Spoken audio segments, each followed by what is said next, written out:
글로벌 성진학교는 패밀리 캠프라고 해서 학생과 또 학부모 그리고 모든 교직원들 또 일부 후원자들이 함께하는 그런 자리를 봄, 여름 두 차례 갖고 있습니다.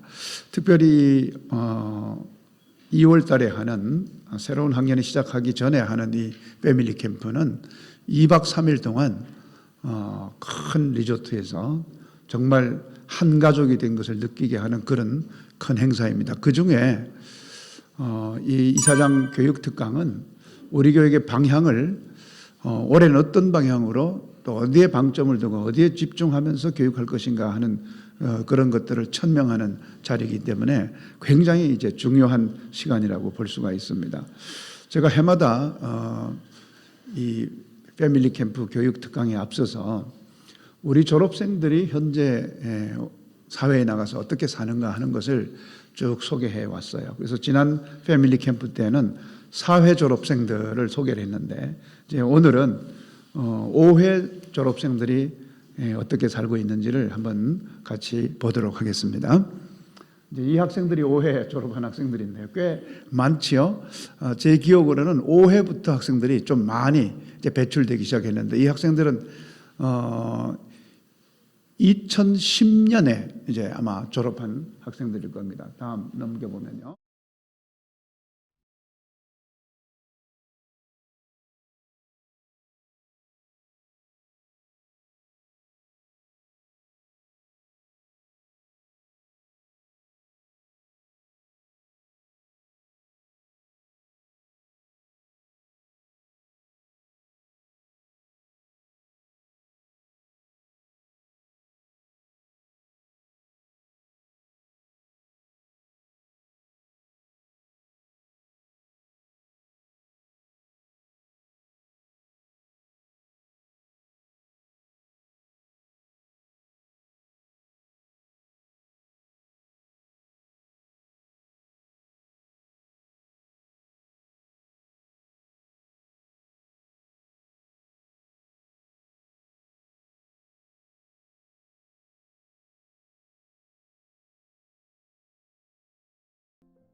자, 이렇게 이제 우리 학생들이 졸업하고 어떻게 살고 있는지를 살펴봤는데요.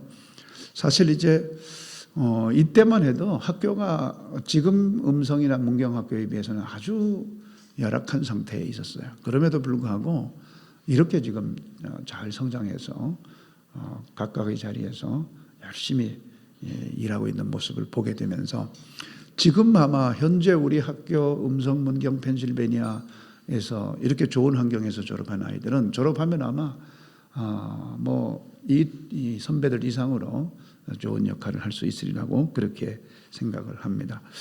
자, 이제 두 번째로는 새해에 우리가 어떤 교육 정책을 가지고 우리 학교를 이제 운영할 것인가에 대해서 말씀을 좀 드리도록 하겠습니다. 뭐니 해도 우리 학교가 가장 이제 귀하게 여기고 중요하게 여기는 것이 영성 교육이죠. 올해 영성 교육에 두드러지게 변화되는 점은 특별히 각 학년별로 목사님들이 한 분씩 이제 보임이 돼서 학년별 담당제를 이제 시행하는 거예요. 그러니까 마치 일반 교회에 교구 담당 목사님이 계시듯이 목사님 한 분이 학년을 책임지고 그 학년을 이제 섬기고 가르치고 훈련하고 이렇게 하는 것입니다.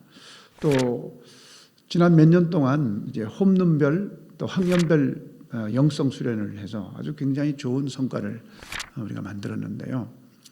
학년별로 아이들이 음성 문경 아이들이 모여서 2박 3일 주말에 이제 수련회를 합니다. 그때 학생들이 은혜도 받고 또 성령 충만하고 기도하고 하나님을 더 깊이 만나는 그런 시간을 갖게 되는데요. 미국의 경우에는 이제 홈룸 단위로 학생들이 이제 주말에 가서 기도원이나 또 리트리트 센터나 이런 데 가서 이제 은혜를 받고 하는 그런 시간을 갖게 될 겁니다.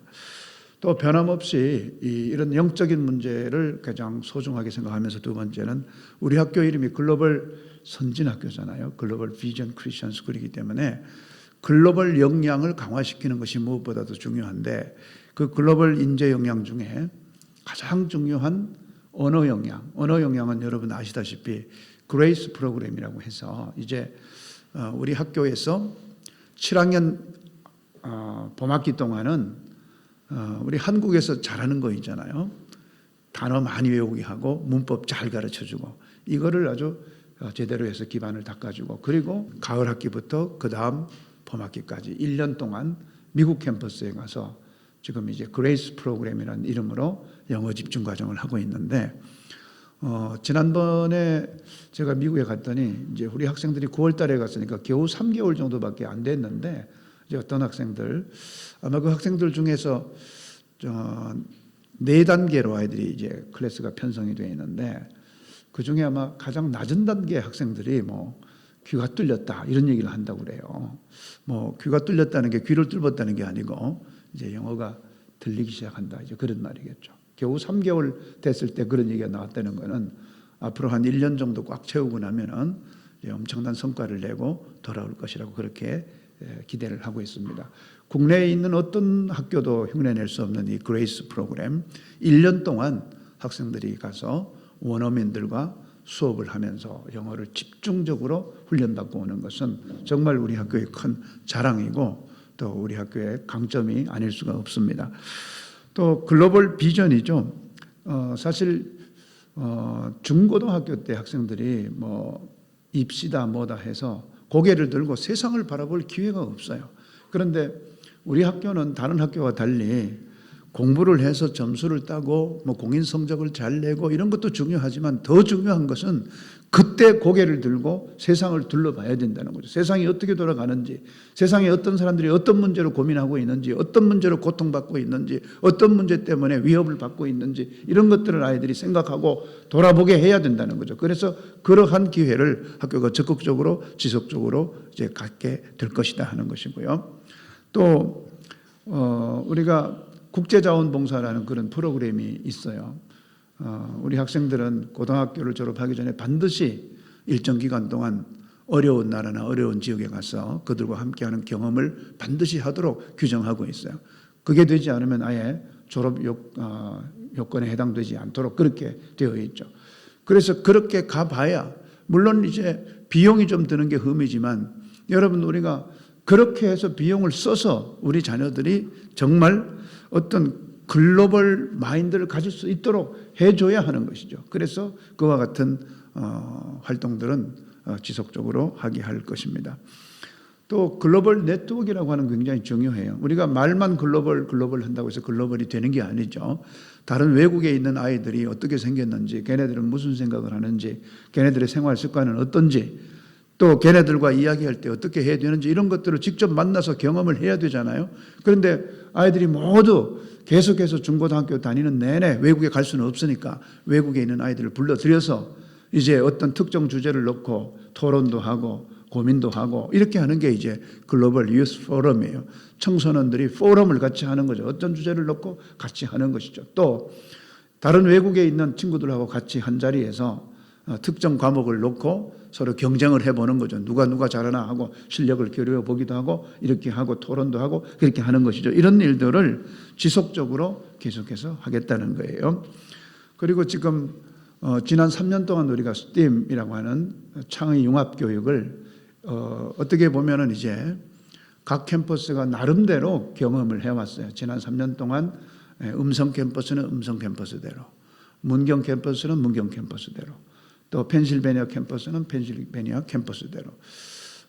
사실 이제 STEAM 교육이라고 하는 것이 각 과목을 따로따로 이해했을 때 이 과목이 연계적으로 어떤 작용을 하는지를 잘 모르고 하기 때문에 각각의 어떤 과목에 갇혀서 그 과목의 어떤 그 활용성이라든가 연계성이라든가 이런 걸 충분히 생각하지 못하고 있기 때문에 STEAM 교육을 통해서 이와 같은 이 과학 이론은 이렇게 적용될 수 있구나. 또 이 수학은 이렇게 적용될 수 있구나 하는 것들을 이제 이 STEAM이라고 하는 Science, Technology, 또 엔지니어링, 또 아트, 매트매틱 이거를 함께 통합적으로 생각하고 적용할 수 있도록 또 이것을 이론으로만 배우면 너무 재미가 없으니까 이것을 현장에 가서 탐방하고 또 실습해보고 실험해보고 또 같이 토의해보고 하는 이런 형식의 수업을 지속적으로 강조하겠다는 거죠. 또 전문가 양성을 위해서 학교가 조금 더 맞춤식 교육을 해야 되는 게 아니겠는가 이렇게 해서 작년부터 저희가 말하자면 뭐 의대를 가서 의료인이 되고자 하는 아이는 학교에서 미리 좀 파악을 해서 거기에 맞게 수업을 들을 수 있도록 그렇게 도와주는 거죠. 또 지금 이제 JMA라고 해서 주니어 밀리터리 아카데미라고 해서 사관학교를 갈 아이들은 미리부터 사관학교에 갈 수 있도록 준비를 시켜서 갈 수 있도록 하는 이런 프로그램을 한다든가 또 지금 우리가 음성에 축구부, 중학교 축구부가 있고 문경에 중고 축구부 또 중고 야구부가 있잖아요.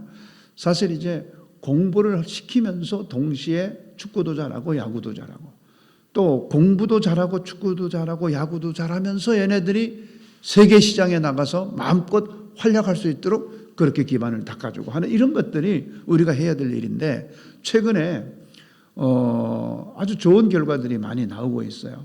특히 이제 미국 캠퍼스의 야구나 축구 또 농구 이런 쪽에서 미국의 메이저리그 출신들이 와서 학생들을 가르치고 하면서 지금 괄목할 만한 그런 성과를 거두고 있고 또 우리 학생들이 미국 캠퍼스로 가게 됐을 때는 일정 부분 장학 혜택을 받으면서 갈 수 있도록 이렇게 제도적으로 지금 계속 보완을 하고 있습니다. 그래서 얼마 지나지 않으면은 글로벌 선진 학교를 졸업한 아이들이 정말 주요 스포츠계의 스타덤에 오르면서 크게 주목받을 일이 얼마 남지 않았다. 그런 기대감을 가져보는 것입니다.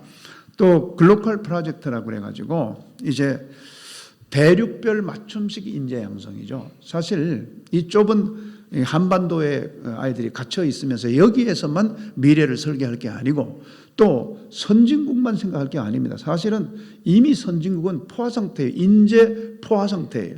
사실은 좀 더 후진국, 좀 더 개발도상국에 가서 본인을 필요로 하는 그곳에 가서 정말 더 큰 역할을 하고 더 멋진 역할을 해야 되는 것이죠. 특별히 유럽 같은 경우는 선진국이지만 이제 복음이 많이 훼손돼 가지고 다시 유럽을 재복음화시켜야 되는 거예요. 그러니까 우리 학생들을 일찍부터 독일어를 배우게 하고 유럽 언어를 배우게 하고 스페인어를 배우게 해서 유럽에 가서 그 역할을 할 수 있도록. 그래서 유럽에 좀 일찍 보내는 거예요. 특별히 독일 같은 경우에는 공립학교의 경우에는 아예 비용이 없죠. 그러니까 이렇게 잘 우리가 세팅을 하고 준비를 해서 유럽으로 미리 보내고 중남미로 미리 보내고 하는 이런 글로컬 프로젝트가 새해에도 지속적으로 계속 이제 진행이 될 것입니다. 6차 산업이라고 하는 얘기를 여러분 들어보셨는지 모르겠지만 이제 1차, 2차, 3차 그래서 1, 2, 3을 더하면 숫자적으로 6차가 되잖아요. 이렇게 1, 2, 3을 더해서 이제 거기에 스토리를 만들고 또 기술을 더 입히고 이렇게 해서 소위 이 농생명과학으로 농업 분야, 수산업 분야의 소득을 크게 증대시키는 이제 그런 것들을 6차 산업이라고 하는데 이번에 우리가 문경시하고 협조를 해서 문경시에서 상당한 한 80% 정도 예산을 지원하고 저희가 조금 보태고 해서 문경시에 스마트 팜을 우리 캠퍼스 안에 만들어 놨어요. 그래서 이 스마트 팜은 아주 전형적인 기술 집약적인 이 소위 농사 공장이라고 할까요? 식물 공장이라고 할까요? 지금 이제 문제가 무엇이냐면은 특히 먹거리에서 문제는 이 오염되는 먹거리가 문제인 거예요. 식량이 부족한 것도 문제지만 오염된 식량이 문제거든요. 그럼 이 오염원으로부터 차단된 상태에서 아주 작은 공간이지만 여러 번 이제 경작을 해서 수확을 할 수 있도록 이렇게 해가지고 네덜란드의 경우에는 세계에서 가장 이 농업이 농생명과학이 발달된 것이 네덜란드인데 보통 팜에서 얻는 수익보다 18배 정도 수익을 얻어요. 그러니까 네덜란드는 거의 모든 부자들이 다 이걸 하는 분들이에요. 그래서 앞으로 이 스마트팜은 말 그대로 기계 조작이나 이런 것들을 스마트폰에서 할 수가 있고, 출타하면서 여행하면서도 팜을 컨트롤할 수 있고 하는 이런 굉장히 그 매력적인 그런 분야이죠. 그래서 앞으로 학교 안에 이제 음성에도 지금 음성군하고 협조를 해서 같이 스마트팜을 설치를 지금 하고, 일정 부분 우리 학생들이 여기에 관심 가진 아이들은 미래에 우리 대한민국의 먹거리 문제, 안전 먹거리 문제를 해결할 수 있는 주도적인 인재가 되도록 도울 것이고, 또 이 아이들이 우리 대한민국뿐만 아니고 앞으로 이제 제3세계에 이와 같은 어떤 그 농업 기술의 필요를 우리 아이들이 잘 성장해서 지도자가 되어서 역할할 수 있도록 이렇게 우리가 할 생각입니다. 그리고 더 좋은 교육 환경을 이제 만들어야 좋은 교육을 할 수가 있잖아요. 좋은 교육을 하는데 몇 가지 요소가 있어요. 좋은 교육을 하려면 첫째, 교육 철학이 좋아야 됩니다. 그리고 그 교육 철학을 이룰 수 있는 좋은 교육 과정, 커리큘럼이 좋아야 돼요. 아무리 교육 철학이 좋아도 그 교육 철학을 실행할 수 있는 교육 과정이 없으면 안 되잖아요. 그런데 그 교육 과정도 좋고 교육 철학도 좋지만 그 교육 과정을 시행할 수 있는 좋은 선생님이 있어야 되잖아요. 또 이게 다 있더라도 교육 환경이 없으면 안 되잖아요. 그러니까 이 세 가지가 잘 되었다 할지라도 좋은 교육 환경이 만들어져야 좋은 교육을 할 수 있기 때문에 이제 지속적으로 우리가 좋은 교육 환경을 조성하려고 하는데, 이번에 이제 문경 실내체육관이 드디어 이제 완성이 됐어요. 지난 겨울에 완성이 되어가지고 여러분 스크린에서 보는 것처럼 이렇게 좋은 체육관이 이제 이 역시 이제 문경시가 일부분 비용을 보태고 또 전국에 있는 많은 후원자들이 비용을 보태고 해가지고 이 좋은 체육관이 만들어지게 된 겁니다. 음성도 지금 현재 음성은 기숙사가 이제 많이 부족해요. 그런데 마침 이번에 또 음성군과 우리가 지금 협의를 하면은 한 2022년쯤 되면은 한 50실, 한 200명 정도 들어가는 규모의 기숙사가 곧 또 새롭게 지어질 수도 있을 것 같습니다. 그래서 앞으로 지속적으로 교육시설 환경을 개선하는데 새해에도 최선을 다해서 노력을 해볼 방침입니다. 자, 이렇게 우리가 이제 좋은 교육을 해서 아이들을 배출시켜 놓으면 이 아이들이 앞으로 나가서 활동을 하고 활약을 할 이 소위 현장은 어떠한가? 현장이 그렇게 만만치 않아요. 우리가 이 학교 교육을 더 철저하게 이제 교육시켜야 될 이유 중에 하나가 이 아이들이 나가서 맞닥뜨려야 될 이 교육 현장이 또 산업 현장이 사회 현장이 만만치 않다는 거예요. 그래서 우선 각 지구촌의 실업률을 한번 여러분 우리가 보면은 유럽은 평균 실업률이 7.9, 4.0 미만인 나라들이 영국, 루마니아, 헝가리, 네덜란드, 폴란드, 독일, 체코 이런 나라들은 굉장히 경제가 건실하죠. 실업률이 아주 낮죠. 미국의 경우에는 2018년 들어와서 계속 꾸준히 4.0 미만을 유지하고 있어요. 일본의 경우에도 청년 실업률이 3.7 이 정도밖에 안 돼요. 그러니까 일본도 지금 현재는 호황 상태인 것이죠. 중국도 중국 통계를 믿을 만한지 모르겠지만 어쨌든 통계적으로는 중국도 그런 대로 괜찮아요. 그런데 한국은 조금 지표상 2019년 평균 실업률은 아주 좋죠. 3.8이니까.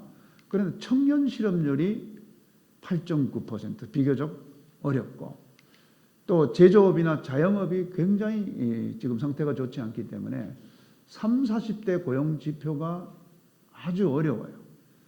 2019년 30, 40대 취업자 수가 모두 감소하고 고용률은 오히려 0.6%가 감소하면서 이렇게 평균 실업률을 끌어올린 것은 60대 이상 노인 일자리가 확충되면서 끌어올린 것이기 때문에 지표는 좋지만 내용은 매우 좋지 않은 그런 상태가 되겠습니다. 자, 그 다음에 또 하나 우리가 알아봐야 될 게 각 나라의 분야별 고소득 임금 분야가 어떤 것인지를 한번 우리가 보게 되면요. 미국의 경우에는 의료 분야, 전문 경영인, 항공 분야, 석유화학 분야, 정보통신 분야, 마케팅 분야, 재정관리 분야, 변호사, 복리후생관리 이런 분들이 고소득, 여기서 고소득이라고 하면 최소한 연봉 10만 불 이상을 의미하는 거고요. 또 주요 선진국은 의료 분야, 경영재무관리, 석유기술자, 항공 분야, 용역관리 분야, 정보통신 분야, 공학 분야, 언어교육 분야 거의 비슷하죠. 한국의 경우에는 평균 연봉 1억 원대 이상 2018년 기준에서 어떤 사람들이 연봉 1억 이상을 받는가 하면은 고위 경영자, 의사, 광고 창작사, 카피라이터 등 콘텐츠 시장 관리자, 경영재무 관리자, 생산관리자, 연구과학자, 하드웨어 기술자, 도시공학 기술자, 화공기술자, 중견 변호사, 또 건축 설계자, 기술 영농자. 아까 우리가 스마트팜 얘기했지만 한국에서도 기술 영농 하시는 분들은 아주 고액 연봉자들입니다. 자, 이렇게 이제 우리가 글로벌 교육을 이제 해야 될 이유를 지금 살펴보는 건데요. 현재 글로벌 인재로 역할하는 사람들이 어디에서 어떻게 공부를 했는가 하는 것을 한번 살펴보는 거예요. 북미에서 유학한 사람이 거의 절반 가까이 돼요. 43%. 아시아권에서 유학한 사람이 31%. 유럽에서 유학한 사람이 17%. 그럼 어떤 식으로 유학을 했는가? 어학 연수한 사람이 27%, 소위 조기 유학, 고등학교 이하 조기 유학한 사람들이 14%, 대학교 학사 과정에 가서 유학하고 온 사람이 41%, 석박사 과정에 가서 유학하고 온 사람이 14% 이렇게 됩니다. 다음도 보죠. 이 사람들은 그러면 유학을 왜 했는가? 언어 연수를 목적으로 하는 게 26%, 글로벌 경쟁력을 제고하고 싶다 해서 유학 다녀온 게 22%, 나는 해외에 가서 살고 싶다. 그래서 유학을 한 사람이 18%, 취업하는데 좀 도움이 되면 좋겠다. 이렇게 해서 유학을 한 사람이 33%. 자, 그러면 이제 이렇게 유학을 경험하고 이렇게 한 사람들이 이제 어떻게 취업을 하고 있는가 하는 것을 좀 돌아보니까 대기업에 취업한 사람이 19%, 중견기업에 취업한 사람이 21%, 중소기업에 취업한 사람이 27%, 외국계 기업에 취업한 사람이 13%, 또 공공기관에 취업한 사람이 11%, 스타트업 및 벤처기업에 취업한 사람이 8% 이렇게 되었어요. 골고루 각 영역에서 이제 외국 유학을 하고 돌아온 사람들이 이렇게 역할을 하고 있습니다. 그러면 기업에서는 이 유학을 하고 온 사람들을 왜 이렇게 채용을 하는가? 제일 큰 게 자유로운 외국어 구사 능력 때문이죠. 지금 참 젊은이들이 많이 유학을 가잖아요. 그런데 실제 언어를 잘하는 사람을 찾으려면 또 쉽지 않아요. 우리 이제 미션 내부에서도 이제 그걸 필요로 하기 때문에 사람을 찾아보면 생각보다 그런 사람 찾는 게 참 어려워요. 그러니까 아마 이제 자유로운 외국어 구사 능력 때문에 이제 유학파들을 아마 채용을 하고 있는 것이죠. 또 글로벌 감각이 뛰어나기 때문에 향후에 그 회사가 해외 시장 진출을 대비해서 이런 사람을 찾는다. 또 해외 근무 가능성 때문에 높은 전문 지식 때문에 문화적 개방성 때문에 이런 이유로 이제 채용을 한다고 하고요. 글로벌 해외 취업 기회 선호도 뭐냐면 우리나라 젊은이들 가운데 나 기회하면 되면 해외 취업을 하고 싶다. 이렇게 원하는 그 퍼센테이지예요. 보면은 20대들은 기회만 주어진다면 97%가 나 해외에 나가서 일하고 싶다. 이렇게 답을 하는 거예요. 또 30대는 96.7%, 40대 이상 96%. 그러니까 한 20대부터 40대까지는 능력만 된다면 해외에 나가서 한번 일해보고 싶다. 이런 의사가 있다는 거예요. 그런데 그러면 해외 취업을 왜 하려고 하는가를 다시 조사를 해보니까 아마도 국내보다 좋은 근무 환경이 아닐까. 업무 강도, 연봉, 경력 개발, 복지, 조직 문화 등에서 국내 기업보다는 좀 낫지 않겠나 싶어서 이렇게 하겠다는 사람이 65.7%. 해외에 나가서 일을 하면 외국어 실력이 좀 늘어날 게 아니냐 이런 걸 기대하는 사람들. 또 해외 생활에 대한 동경, 국내 취업이 어려워서 해외 이민을 고려해서 이런 이유로 이제 해외 취업을 하려고 하는데 그럼 어디 가서 일을 하고 싶냐 하니까 전부 다 선진국이에요. 그러니까 해외 취업을 하고 싶은 게 무슨 후진국에 가서 이렇게 일하고 싶은 그런 마음이 아닌 거예요. 대개 캐나다, 미국, 유럽 국가, 일본, 호주 이런 전부 선진국에 가서 일을 하고 싶은 거죠. 그러니까 여러분 이게 무슨 말이냐면은 자, 대부분 다 선진국에 가서 일을 하고 싶은 거예요. 그럼 선진국에는 더 잘 배우고 더 똑똑하고 그 나라 언어에 더 능통한 수많은 사람들이 있잖아요. 그 사람들하고 경쟁을 해야 가서 취직을 할 수 있는데 그 쉽지 않은 거죠. 그러니까 우리가 정말 글로벌 시장에 가서 아이들을 진출시키려고 한다면 두 가지 생각을 해야 되는 거예요. 탁월성을 갖게 해서 선진국에 가서도 마음껏 취업할 수 있도록 그렇게 교육하는 것하고, 그 다음 아까 우리 글로컬 프로젝트 말씀드렸죠. 오히려 어려운 나라에 가서 더 큰 역할을 하면서 그 어려운 나라에서 중요한 어떤 역할과 또 어떤 선교사적 역할을 할 수 있도록 이렇게 우리가 교육하는 것이 중요하다는 걸 알 수가 있죠. 다음 또 보겠습니다. 자, 우리나라 기업의 해외 진출을 보면은 대표적 기업 7군데에서 국내에서 2만 명 뽑을 동안에 해외에서 일할 사람을 2017년 기준에서 15만 명을 뽑는 거예요. 그러니까 해외에 가서 일할 수 있는 역량만 갖추면 외국 기업은 아니라도 우리나라 기업에서 원하는 사람으로서 얼마든지 취업 기회가 큰 거예요. 그런데 이제 국내에서 일하는가만 따지면 해외에서 공부하고 온 유학파들이 취업률이 좀 낮지만 해외에 나가서 일하는 것까지 합하면 사실은 지금 인력난입니다. 해외에 보낼 사람이 없는 거예요. 그만큼 준비된 사람이 없기 때문에. 왜? 이렇게 많은 차이가 나와요. 대표적 기업 7군데가 국내에서 2만 명 뽑을 동안에 해외에서는 15만 명이나 뽑는 거예요. 또 한국 주요 기업의 해외 직원 총수가 301만 명이나 돼요.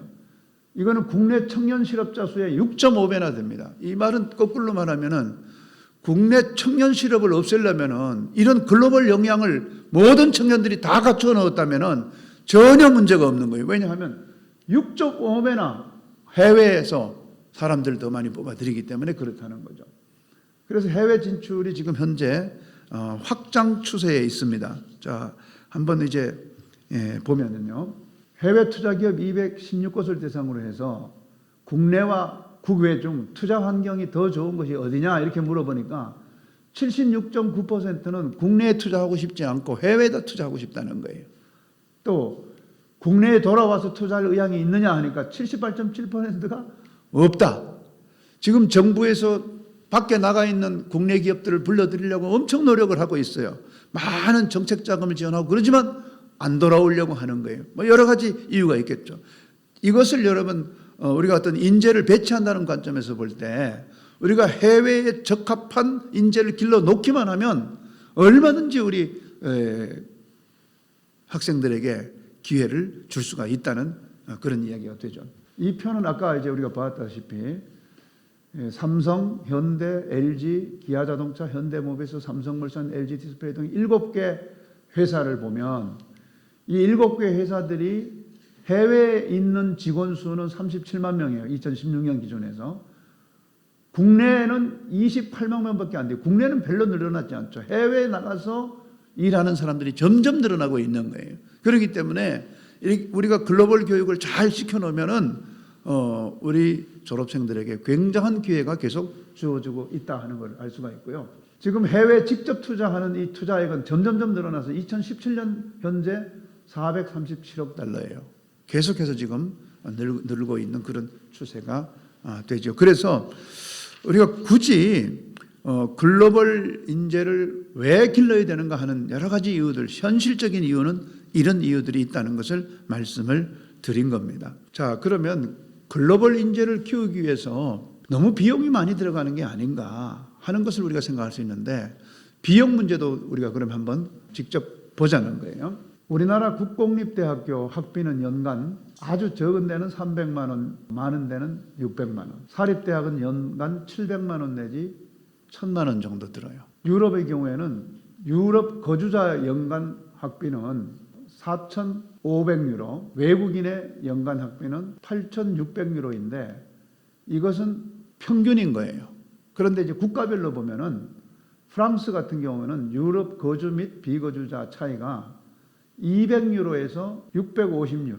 200유로면 우리나라 돈 한 30만 원 정도밖에 안 돼요. 유럽, 프랑스에서 대학교 학비가. 또 비거주자라고 할지라도 한 100만 원 정도면 되는 거예요.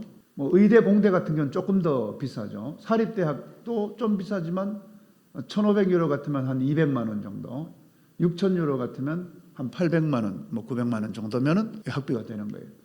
독일 같은 경우에는 더 적은 거예요. 유럽 거주자는 200유로, 비거주자는 한 400유로.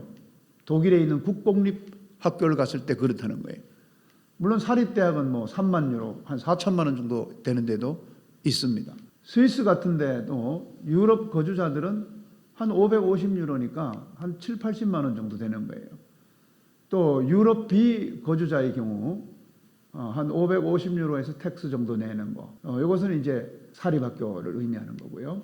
네덜란드 같은 경우는 조금 더 비싸죠. 그렇지만 유럽 거주자는 2,000유로, 유럽 비거주자는 6,000 내지 12,000유로니까 한국보다는 조금 더 비싼 꼴이죠. 영국 같은 경우는 조금 더 비싸죠.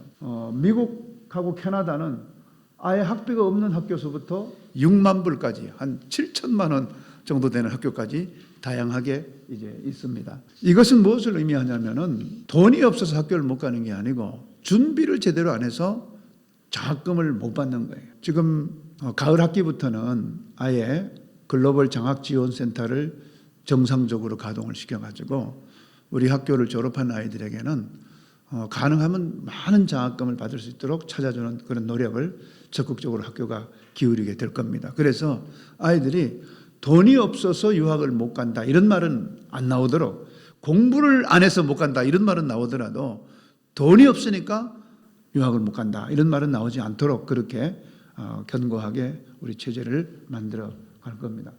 그러면 장학금을 받기 위해서 뭐가 필요한가? 7학년에서 9학년 때까지는 학습 기반이 완성돼야 되겠죠.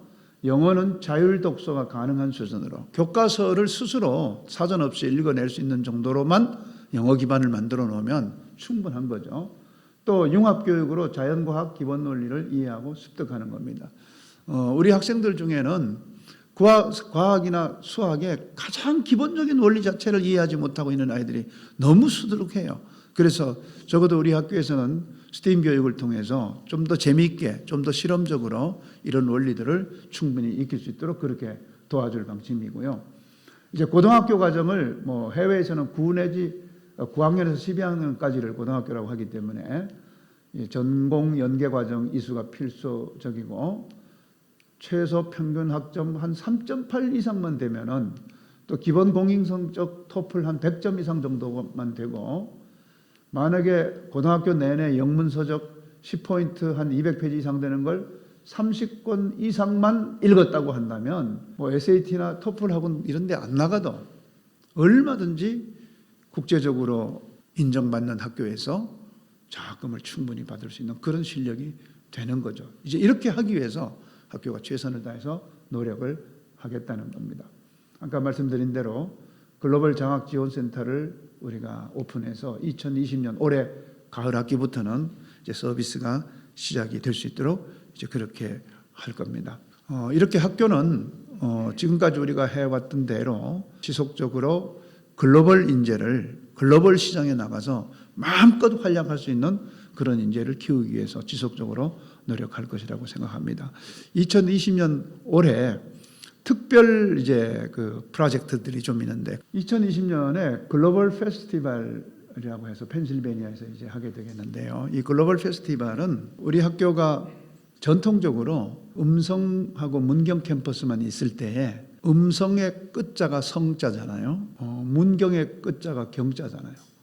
그래서 음성이 주최하고 문경 학생이 음성 가서 체육대회를 할 때는 성경 체육대회가 되고, 문경이 주최하고 음성 학생들이 문경에 와서 체육대회를 하면 문경 끝자가 경이니까 경성 체육대회가 돼요. 여기 참가해 본 많은 분들은 연고전, 고연전보다 훨씬 재밌다고 해요. 얼마나 학생들이 죽기 살기로 하는지. 또 어떤 아주 일부 선생님들 중에는 왜 이렇게 학생들을 막 경쟁으로 내모냐, 기독교 학교가 뭐 이래서 되겠느냐 이렇게 하지만, 경쟁으로 내몬다기보다는 어떻게든지 해서 끝까지 해서 이기려고 하는 그런 어떤 스포츠 정신, 정정당당하게 경쟁해서 승리하고자 하는 이런 어떤 끝까지 포기하지 않고 승리를 가져오려고 하는 이런 정신들을 길러주기 위해서 하는 거죠. 그래서 우리가 그런 정신을 뭐라고 표현하냐면 저는 근성이다. 이 인생을 살아가는 데 있어서 결코 포기하지 않고 물고 늘어지는 이런 근성이 필요한데 이 근성을 어떻게 길러주느냐.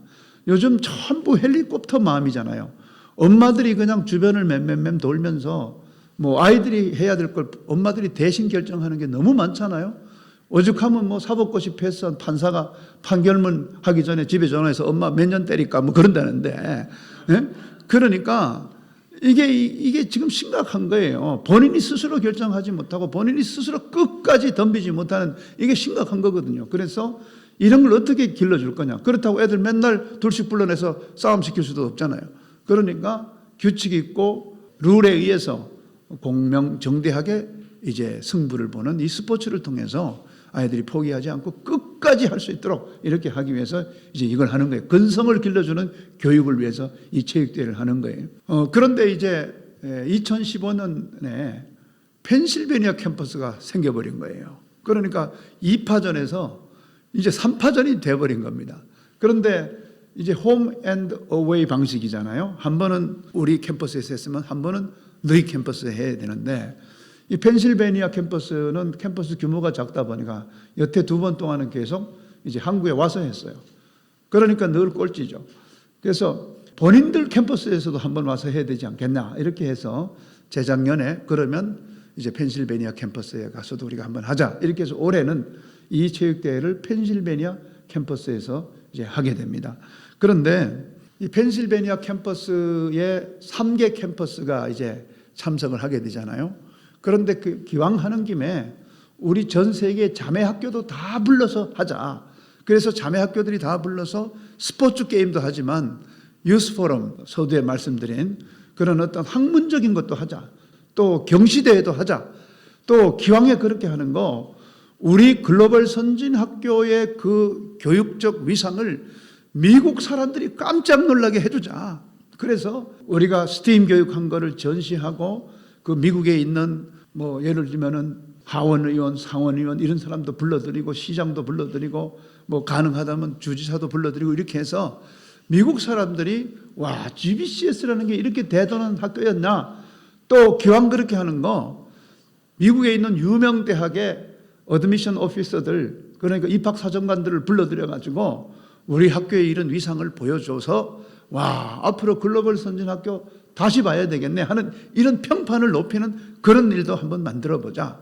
그리고 기왕 간 김에 아이들 그냥 체육대회만 하고 미국만 둘러보고 오게 하지 말고 아예 간 김에 공부도 좀 세게 시키고 오자. 한 4주 그냥 뭐 미국에서는 꼼짝말 하니까 그렇게 해서 공부도 제대로 한번 시키고 오자. 이렇게 해가지고 만들어진 게 이제 글로벌 페스티벌이라는 거예요.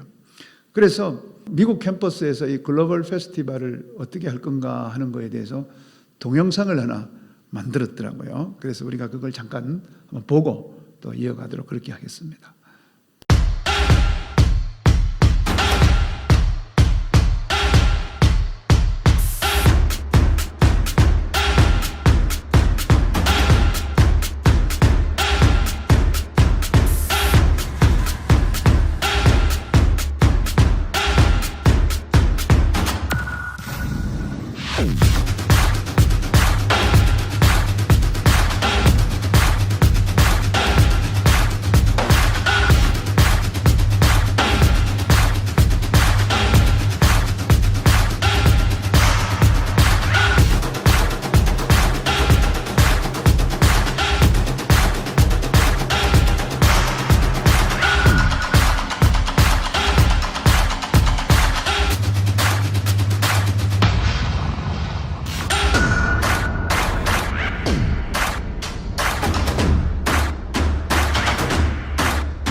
영상은 이제 우리가 그동안에 해왔던 글로벌 유스 포럼, 또 2018년 독일에서 했던 대회, 또 현지 우리 대회 이번 7월 달에 할 대회장인 슈펜스버그 유니버시티라고 펜실베니아 주립대학, 거기에서 이제 우리 펜실베니아 캠퍼스에서 한 10분 정도 떨어진데 큰 주립대학이 있는데 그 캠퍼스를 통째로 이제 빌려서 하기로 했어요. 그래서 이런 과정들을 통해서 우리 학생들도 우리 교육에 대한 자긍심, 또 소속감, 또 이때 동문들도 많이 와서 학생들을 섬기고 할 텐데, 또 전 세계에 우리 학교와 자매 결연한 수십 개의 학교들이 와서 함께하고 이렇게 할 텐데, 이런 어떤 교육 축제가 그 펜실베니아 챔버스버그 시에서는 이게 시 유사 이래 이런 대회를 처음 하는 거예요.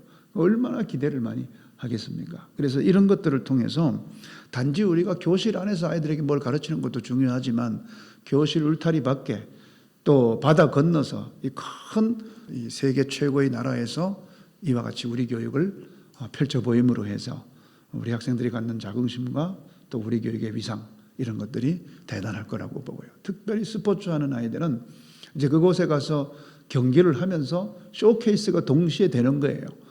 우리 학생들이 거기서 운동 경기를, 야구 게임을 하고 축구 게임을 하면서 미국의 유명 대학의 코치들이 와서 들여다보고 이렇게 하면서 또 현지에서 잘 나가는 팀들을 초대해서 우리 아이들하고 게임을 시켜가지고 우리의 그 대단한 힘을 좀 보여주기도 하고 이제 이런 것들이 여기에서 펼쳐지게 됩니다. 여러분들께서 잘 이것이 성공적으로 이루어지도록 기도해 주시기 바라고, 다만 이제 이것이 비용이 들어가는 일이기 때문에 뭐 의무적으로 가고 이런 것은 아닙니다. 의무적으로 가지 않기 때문에 학기 중에 가지 않고 한국에서 학기가 끝날 즈음에 이제 미국에 가서 하게 되는 것입니다. 기도하면서 좋은 결정을 하셨으면 하는 바람입니다. 특히 이제 학생들이 그 비싼 돈을 내고 미국까지 가서 겨우 이제 이런 행사 참석하고 잠깐 돌아보고 오는 게 많이 아쉽잖아요. 그래서 이번 겨울방학 때 비상80을 CTS에서 운영하는 특별히 엄선된 학습팀이 했는데 굉장히 성과가 좋았다 그래요. 그래서 그 팀을 좀 더 보강해서 이번에 그 팀들이 이제 같이 들어가 가지고 학생들을 미국의 현지에서 아예 한 4주 동안 집중적으로 이제 공부를 시키고 돌아올 생각입니다. 그래서 아주 적은 비용으로 이 아이들에게, 우리 학생들에게 큰 기회가 되었으면 하는 그런 바람이에요. 이제 하나 더 또 말씀을 드릴 것 같으면, 이게 이제 중남미 사진이잖아요. 멕시코부터 이제 칠레 이렇게까지, 멕시코까지는 이제 대륙별 분류를 할 때 북미라고 그러고요. 멕시코 이하에서부터 여기 콜롬비아 여기 전까지를 중미라고 그러고, 또 여기부터 여기까지를 남미라고 그러는데, 저희가 이 중남미에 대해서 4, 5년 전부터 지금 주목하고 있어요. 우리 학교가 글로벌 비전 크리스천 스쿨이잖아요. 종국에 가서 우리 학생들이 전 세계에서 어떤 선교사적 역할을 하라는 거거든요. 본인의 신분은 사업가이고 정치가이고 뭐 다양한 신분을 가지고 있더라도 그 삶 자체는 전 세계를 대상으로 해서 선교적인 삶을 살아라, 이렇게 가르치는 게 우리 학교의 건학 이념이잖아요. 그런데 지금 중남미에 엄청난 변화가 있어요. 어떤 변화인지 한번 우리가 들여다볼게요. 이거는 이제 엘살바도르, 그중에 엘살바도르인데, 엘살바도르에 있는 수도가 살살바도르죠. 그 살살바도르에 그라시아 소브레 그라시아, 그러니까 은혜 위에 은혜라는 그 교회가 있어요. 그리고 그 교회가 이제 크리스천 인터내셔널 아카데미아라는 기독교 학교를 또 가지고 있어요. 그리고 그 교회는 한 3, 4천 명 되는 꽤나 큰 교회 중에 하나입니다. 그런데 그 교회의 담임 목사님하고 사모님이, 담임 목사님은 하비에르, 사모님은 세럴디나라고 하는 사모님인데 이렇게 생기신 분이에요. 네, 아주 예쁘시고 잘 생기셨죠. 이제 40대 중반 정도 되시는 분들인데, 이분들은 그 사회에서는 굉장히 충분히 배운 엘리트 그룹이에요. 그런데 이분들이 이제 어디에 주목을 했냐면은, 본인들이 이제 거듭나고 보니까 본인들이 살아온 그 중남미의 상황이 절절하게 느끼는 거예요. 이분들도 지금 갱들에 의해서 살해 위협을 받고 있습니다. 살해 위협을 받는 건 다른 게 아니고 너무 복음적이기 때문에 살해 위협을 받는 거예요. 그들하고 타협을 하지 않기 때문에. 그런데 이제 중남미는 여러분 알다시피 미혼모, 그러니까 뭐 미혼모라고 말하기도 좀 그래요. 아이들이 뭐 12, 13살 이제 초경하면서부터 아이들이 임신하기 시작하니까. 그런데 그렇게 해서 낳는 아이들이 뭐 한 여자아이가 10명도 낳고 15명도 낳고 5명도 낳고 막 이렇게 낳는데 아빠는 다 다른 거예요. 그러니까 결혼 상태가 아닌 상태에서 강간을 당하든 하여튼 뭐 여러 가지 이유들로 인해서 임신을 하고 낳고 이렇게 하니까 가정 없이 버려진 엄마와 아이들만 있는 이런 형태가 너무 많은 거죠. 그러니까 이게 이제 악순환이 계속 되는 겁니다. 또 이렇게 나와서 길러진 아이들이 제대로 교육 못 받고 그렇게 그러니까 또 악순환이 반복되는 거고. 이래서 여기에 이제 이 목사님 내외분이 주목을 하고 본인들 뭐 외부에 의해서 도움을 받아서 하는 것보다는 본인들이 직접 나서서 얘네들에게 복음을 전하고 케어를 해야 되겠다. 그리고 이분들은 엘살바도르에 거점을 두고 있지만 엘살바도르에서만 이런 일을 하는 게 아니고 중미 전체를 대상으로 거기는 이제 스페니시라고 하는 언어가 같잖아요. 그러니까 얼마든지 그게 가능하죠. 중미의 산업이 정말 우리 옛날 뭐 6.25 이후 상황이나 별 다를 바 없어요. 특별히 산업이라고 내놓을 게 없는 거예요. 그나마 그나마 돈 되는 건 이제 커피. 이 중남미가 고산지대가 많잖아요. 해발 1,000몇백 미터. 그리고 자주 이제 화산 폭발이 되고 이러니까 그 화산재에 의해서 자란 커피. 이게 이제 최고급 커피인데 주로 이 중남미 커피들은 아시아 쪽으로는 수입이 안 되고 주로 유럽 최고급 커피로 이렇게 이제 수출이 된다고 그래요. 그런데 이분들이 이제 본인들이 이렇게 아이들을 돌보는 사역을 하고 싶어도 비용을 마련할 방법이 없다. 그래서 혹시라도 요즘 이제 한국이 커피 소비가 많으니까 본인들의 그 양질의 고급 커피를 가져다가 좀 팔면은 본인들에게 도움이 되겠다. 이렇게 해서 이제 우리가 그 일을 이제 돕기로 그렇게 했어요. 이게 이제 엘살바도르인데 엘살바도르의 6대 커피 생산지가 이렇게 하나, 둘, 셋, 넷, 다섯, 여섯 이렇게 돼 있죠. 이 중에서 제일 고산지대가 여기예요. 이 제일 높은 고산지대가 여기인데 여기가 이게 색깔이 여기랑 연결되죠. 아파네카 이렇게 돼 있죠. 그러니까 여기 아파네카에서 생산되는 커피가 제일 좋은 커피인 거예요. 그래서 이제 우리가 이 커피 브랜드 이름을 아예 아빠네 거, 엄마네 거 말고 아빠네 거 이렇게 외우기 좋게 예. 엄마네 커피 말고 아빠네 커피, 예. 아빠네 커피로 아빠네까 이렇게 이제 해서 여기에 있는 커피를 앞으로 우리가 그러면 집중 엘살바도르 커피를 수입을 해서 조금 팔리면 조금 팔리는 대로 거기에 수익을 넘겨주면은 그분들이 이렇게 좋은 일을 이제 할 수가 있는 거죠. 그래서 이런 일을 우리가 이제 적극적으로 하려고 하는데 이번에 학부모님들이 학교에 다 오셨거나 그랬으면은 아예 한 봉지씩 여러분들에게 선을 베이려고 했는데 그럴 기회를 못 가졌어요. 그래서 이제 집으로 여러분들에게 보내드릴 테니까 200g 한 봉지에 10,000원밖에 안 해요. 사실은 시중에서는 뭐 적어도 15,000원, 20,000원 이제 한다고 그래요. 이 정도 고급 커피는.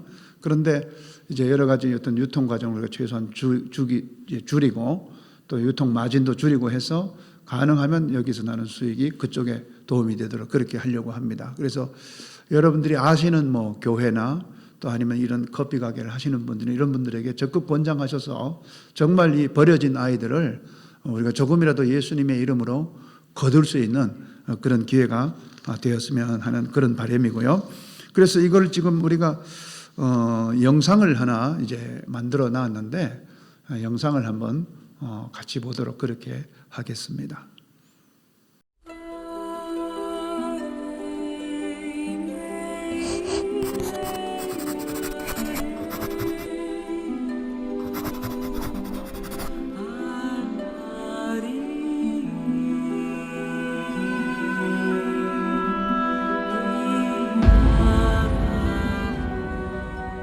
중남미 지역은 미성년 출산율이 30%에 육박하고 이들은 대부분 외롭고 고단한 미혼모로 살아갑니다. 1492년 콜럼버스가 아메리카에 상륙하면서 이 슬픔이 시작되었습니다. 인디언, 인디오로 불러진 이들은 지난 500년간 점령, 수탈, 학살의 역사를 경험했습니다. 한때 찬란한 문명을 이뤘던 원주민들은 침략자들에 의해 메스티소, 물라토, 산보가 되었습니다. 조상들이 물려준 문화유산들은 침략자에게 파괴되고 수탈되었습니다. 기득권자들의 욕구에 가려 볼 수 없었던 창조주 하나님. 가정이 파괴되고 인륜이 무너져도 침묵하는 하나님. 약한 자들의 삶을 짓밟고도 가책조차 느끼지 못하는 자들에 의해 아빠가 누군지도 모른 채 거리를 배회하는 아이들이 생겼습니다. 양심과 책임을 잃은 생부에게 버려진 헤아릴 수 없는 아이들. 이들에 의하여 버려진 여인들. 이들을 버린 사람은 불안당만이 아니었습니다. 공무원, 교사, 기업가, 대학생, 경찰관, 군인, 심지어 성직자에 이르기까지 사회 질서와 가치를 지켜야 할 사람들이 저지른 일들이었습니다. 거리에 버려져 외면당하고 하나님께 실망한 이들을 위하여 살아계신 하나님을 만난 사람들이 그들에게 참된 하나님의 사랑을 전해야 합니다.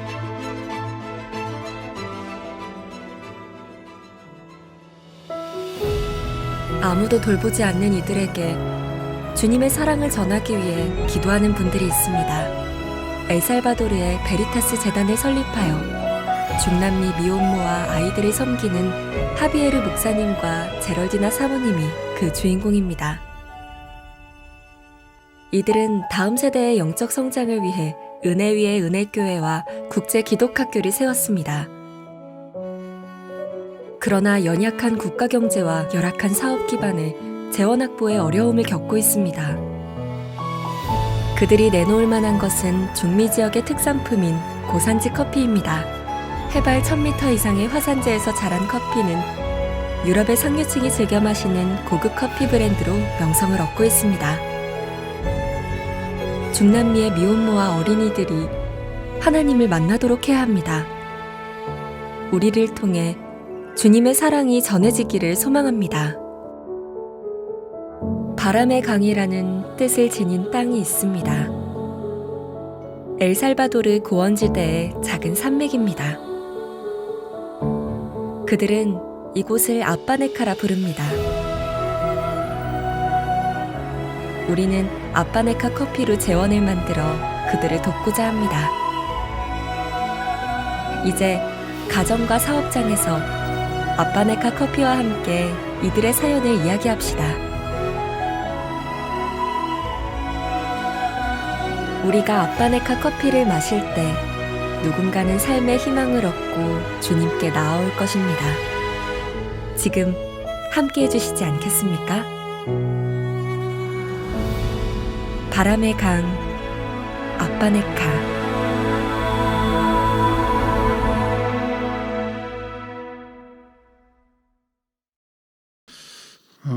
근데 지금 라틴 아메리카에서는 이런저런 이유로 가톨릭 교회를 떠나는 사람들이 굉장히 많습니다. 자료를 하나 보면요. Latin Americans Reasons for Leaving the Catholic Church. 왜 라틴 아메리카 사람들은 가톨릭 교회를 떠나는가? 그 이유에 대해서 Seeking personal connection with God. 하나님과 개인적인 관계를 더 추구하기 위해 찾기 위해서 가톨릭 교회를 떠난다는 거예요. 뭐 여러 가지 이유들이 쭉 있잖아요. 이건 현상입니다, 지금. 뭐 왜 그런 현상이 있냐, 뭐 왜 그런 말을 하냐, 이런 걸 따질 일이 아니고, 어쨌든 지금 천주교에서 개신교회로 엄청나게 사람들이 지금 넘어오고 있는 거예요. 아까 얘기한 그런 역사적인 이유 때문에 그렇겠죠. 특히 여기 보면은 브라질 같은 경우에는 1970년에서 2014년까지 가톨릭에서 개신교로 넘어온 사람들이 31%나 돼요. 코스타리카 같은 경우는 31%, 도미니카 공화국 같은 경우에 37%, 엘살바도르 43%, 과테말라 41%, 온두라스 47%, 니카라가 43%, 중미가 특히 거의 절반 정도가 넘어오는 거예요. 지금도 계속되고 있어요. 이거는 2014년까지잖아요. 지금 더 퍼센티지가 지금 높아져 있죠. 그런데 문제는 뭐냐면 개신교에서 이 사람들을 어떻게 할 수가 없는 거예요. 그 준비가 너무 갑자기 넘어오니까 우리가 돕지 않으면은 어떻게 할 수가 없는 거예요. 저는 우리 학교 학생들 중에 중남미의 꿈을 가진 아이들이 스페니쉬 열심히 준비해가지고 이곳에 가서 정말 주의 종으로 아니면 여러 가지 분야에서 역할을 해서 이렇게 지금 러쉬로 넘어오는 이 영혼들을 잘 섬길 수 있는 그런 인재가 되었으면 참 좋겠다 하는 생각이 있어서 이렇게 여러 해 전부터 이제 엘살바도르, 과테말라, 온두라스 이런 지역을 이제 가보고 있는 것입니다. 특히 이제 이것을 한번 보면요. 엘살바도르의 인구 구조예요. 20대가 가장 많죠. 우리하고는 반대죠. 그러니까 지금 젊은이들이 그냥 쫙 깔려 있는 거예요. 이건 과테말라죠. 이건 완전히 이제 이렇게 돼 있죠. 여기도 마찬가지인 거예요. 젊은이들이 너무너무 많은 거죠. 그래서 이 지금 중미 대륙이 젊은이들이 지금 방황하고 있는 겁니다. 이들에 대해서 우리가 더 많이 기도하고 또 함께 했으면 좋겠다 싶어서 이번에 이런 커피라도 팔아서 그들의 이 사역을 좀 도왔으면 좋겠다 하는 그런 마음인 것입니다. 이 사진을 하나 보십시오. 이거는 우리가 어려웠을 때 우리도 6.25 이후에 어마어마하게 버려진 아이들이 많았습니다. 지금 이분들이 6.25가 지난 지가 70년이 지났으니까 이분들이 7, 80세 정도 되었겠죠.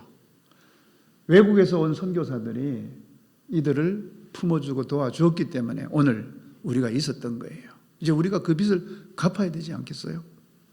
우리 그래도 먹고 살만 하잖아요. 또 다음 사진 한 장을 보면 이런 아이들이 털털털털 이런 아이들이 그냥 아빠는 누군지 모르고 그냥 엄마 밑에서 자라고 있는 거예요. 그래서 이런 아이들이 이 악순환이 되지 않도록 우리가 그 악순환의 고리를 끊어주고 뭔가 주님 안에서 다시 희망을 찾을 수 있도록 돕는 역할을 저희들이 해야 되겠다 하는 그런 말씀을 드립니다. 마무리를 하면요.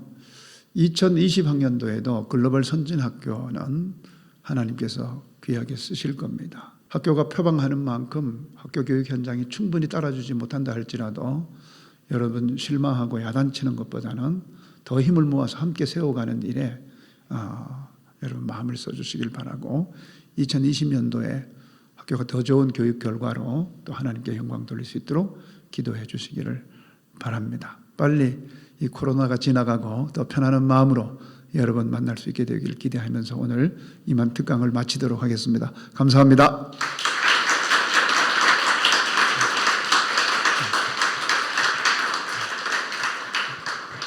이거 애썼습니다. 감사해요, 여러분. 이거 내가